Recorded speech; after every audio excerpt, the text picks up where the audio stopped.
Je fais tout à cause de l'évangile afin d'y avoir part.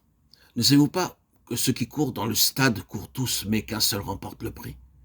Courez de manière à le remporter. Tous ceux qui combattent s'imposent toute espèce d'abstinence, et ils le font pour obtenir une couronne corruptible.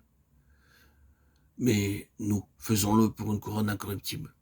Moi donc, je cours non pas comme battant l'air, mais je traite durement mon corps, et je le tiens assujetti de peur d'être moi-même rejeté après avoir prêché aux autres. 1 Corinthiens 9, 23, 27. Sont-ils ministres de Christ? Je parle en homme qui extravague. Je le suis plus encore, par les travaux bien plus, par les coups bien plus, par les emprisonnements bien plus. Souvent en danger de mort, 5 fois j'ai reçu des Juifs 40 coups, moins un. 3 fois j'ai été battu de verge, 1 fois j'ai été lapidé, 3 fois j'ai fait naufrage, j'ai passé un jour et une nuit dans l'abîme. Fréquemment en voyage, j'ai été en péril sur les fleuves, en péril de la part des brigands, en péril de la part de ceux de ma nation, en péril de la part des païens, en péril dans les villes, en péril dans les déserts, en péril sur la mer, en péril parmi les faux frères.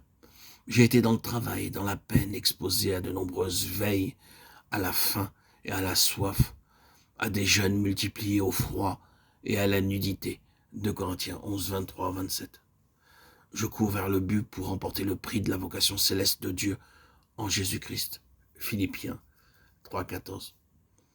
Nous sommes, d'après ces paroles, un peuple engagé dans une course, où il faut courir de manière à remporter le prix. Paul déclare que nous ne pourrons être couronnés si nous n'avons pas combattu suivant les règles. Il est donc important de savoir ce qu'il faisait et ce qu'il disait. Quelle est sa réponse? Je traite durement mon corps et je le tiens assujetti de peur d'être moi-même rejeté après avoir prêché aux autres. 1 Corinthiens 9, 27. Dans notre marche dans la vocation, nous sommes davantage occupés de l'esprit et de l'âme, alors que le corps passe au second plan. Cependant, nous sommes dépendants de notre corps. Paul se soucie aussi de son corps en le maintenant en bride, parce qu'il savait par expérience que l'esprit doit gouverner l'âme et maîtriser le corps. Le Saint-Esprit, dans son œuvre intérieure, développe l'esprit en lui donnant de la croissance et de la maturité, afin que l'âme soit à sa véritable place et que le corps ne domine pas le croyant, car nous sommes très facilement dominés par lui. Dans tous les domaines, la nourriture, le sommeil, notre confort, nous avons à apprendre à maîtriser les appétits du corps, car si nous ne savons pas le tenir en bride et le subordonner, nous ne pourrons pas vaincre. Dominer notre corps passe par l'offrande à Dieu. Je vous exhorte donc, frères, par les compassions de Dieu, à offrir vos corps comme un sacrifice vivant, saint, agréable à Dieu, ce qui sera de votre part un culte raisonnable. Romains 12, 1. Si le service de Dieu nécessite une certaine abstinence dans les repas, je dois le faire. Si le Seigneur me dit de passer plus de temps dans la prière au détriment des heures de sommeil, je dois le faire. C'est ainsi que je domine mon corps. Dans le cas contraire, c'est lui qui m'imposera ses exigences et je deviens son esclave. Voyez également le domaine de l'habillement. Beaucoup en sont esclaves et bien que les croyants doivent être correctement vêtus, le Seigneur désire aussi en avoir le contrôle.